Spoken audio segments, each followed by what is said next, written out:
Just try and imagine in your mind feeling something, knowing something is in your body, watching in a detached fashion from a few feet away as you walk to the top of a roof with a child in your arms.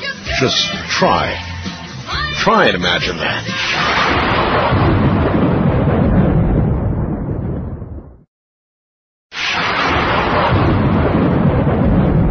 All right, back now to Australia and Robert Bruce. And Robert, please continue. Well, keep in mind, first, that this happened about 12 years ago or more. Right. And I've learned a lot since then. It's been a big learning curve. Now, when this figure built up in the sky, it was big. I mean, the size of a building. Perfectly featured of this deity, which I'd encountered several months earlier. Now, I needed water. I wasn't, dying of thirst at the time. I reckon I had about 4 hours, because the Australian wilderness, when it's 125 degrees in the shade, is pretty unforgiving. You haven't got long. Yes. And I was very dry, but I was not hallucinating. I know the difference. Anyway, I needed water, and I asked for help, and a bow and arrow appeared in the hands of this an incredible being that was floating a few hundred yards above me.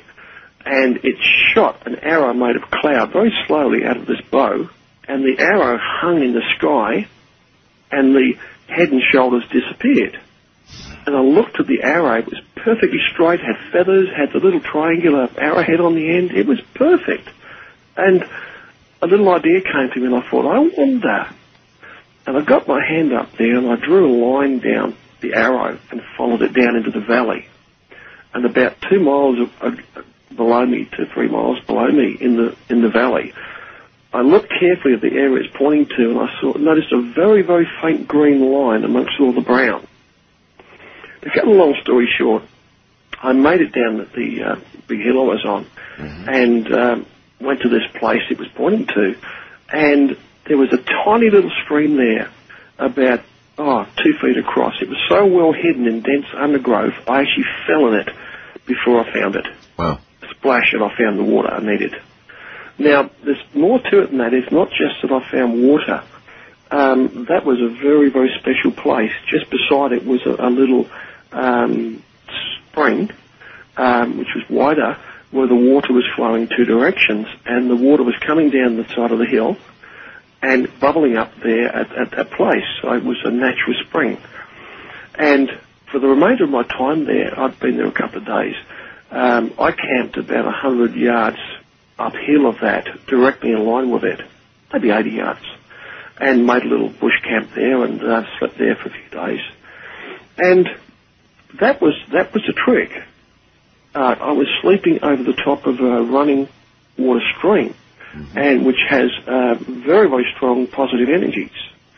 And I woke up on the second last day I was there, and still feeling okay. I hadn't had any loss of control episodes. I was just very tired, hungry, and a bit of exposure.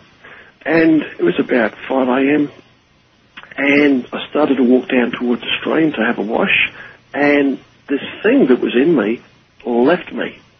This huge weight lifted off my shoulders and my mind, and the lump in my lip burst into 100 pieces, and I was spitting out gristle and blood, and I had this big hole in my lip. And I felt wonderful, so light and just full of love for everything. I just felt great. And about 10 seconds later, I came under the most god-awful psychic attack of my life. It dropped me to the floor screaming, every muscle in my body working against itself. It was back, or trying to get back, or doing what? It was trying to get back at me. It was attacking me full force. I got quite a bit of physical injuries out of that. I got a couple of hernias, nearly bit my lip off, a couple of ruptured discs in my spine. Pretty nasty. I talk about it calmly now, but at the time you can imagine it was pretty horrific. That lasted for probably 15, 20 seconds, and then it left me completely, because the daylight and that, it couldn't get back into me again. It was out. Evicted exercise, broken away. Where do you think it went? I have no idea where it calls home, some dark, black, dimensional backwater.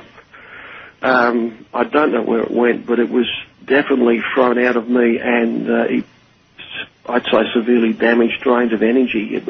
It couldn't get back into me.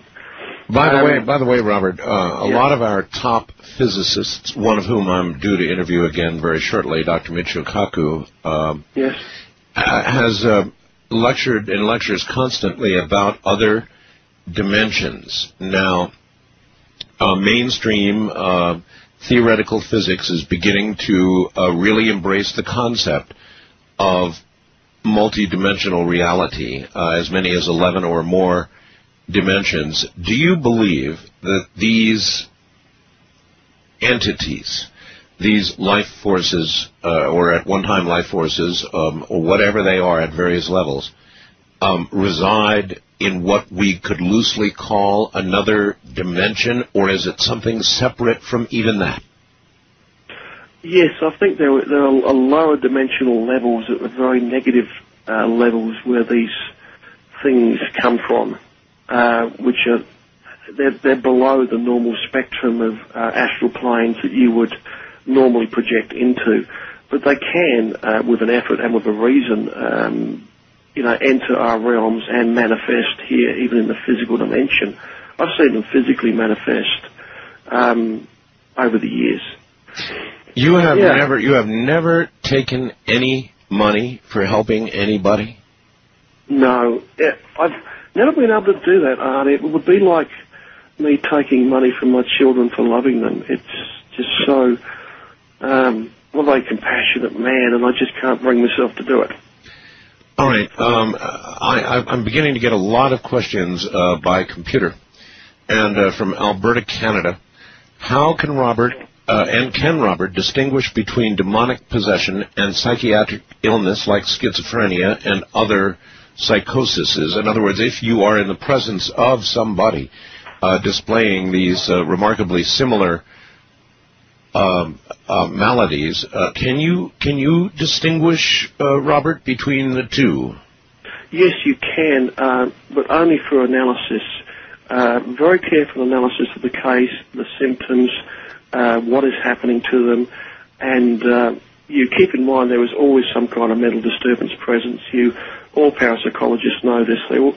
When a group of parapsychologists check out a place, they always take along a trained observer to look for the mental disturbances and calculate the degree of them. No, you can tell the difference, but only through analysis. Some people are very clever. You get some crazy people who may be schizophrenic who believe they're under a sort of attack like that, and they will try and fake the symptoms. Mm-hmm. It's a bit like hypochondriac illnesses. They try and fake the symptoms to get attention. I've had that many, many times, but normally, if you're giving countermeasures and you're asking the right questions, now I know what happens in a real case. If I ask the person to do this, I know what the result will be, and I know what these symptoms are like. So if I get the wrong answers back on some of these questions, I start to suspect something is not quite right.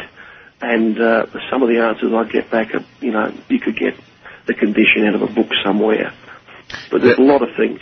There was recently, Robert, here in the States, I don't know if the news made it to Australia, there was a woman who allegedly took each one of her children in turn, put them in the bathtub, and drowned them.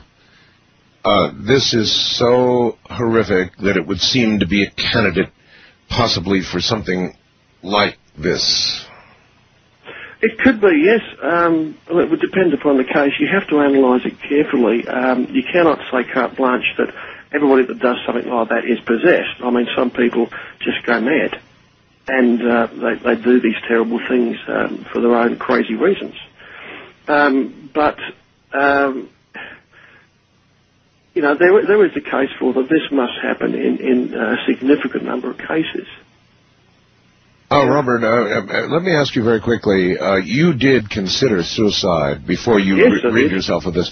What are, in your opinion, what are the cosmic consequences or the karmic consequences of suicide? Really, I'm just guessing at that. In my opinion, a lot of people disagree with me, but suicide's do not face any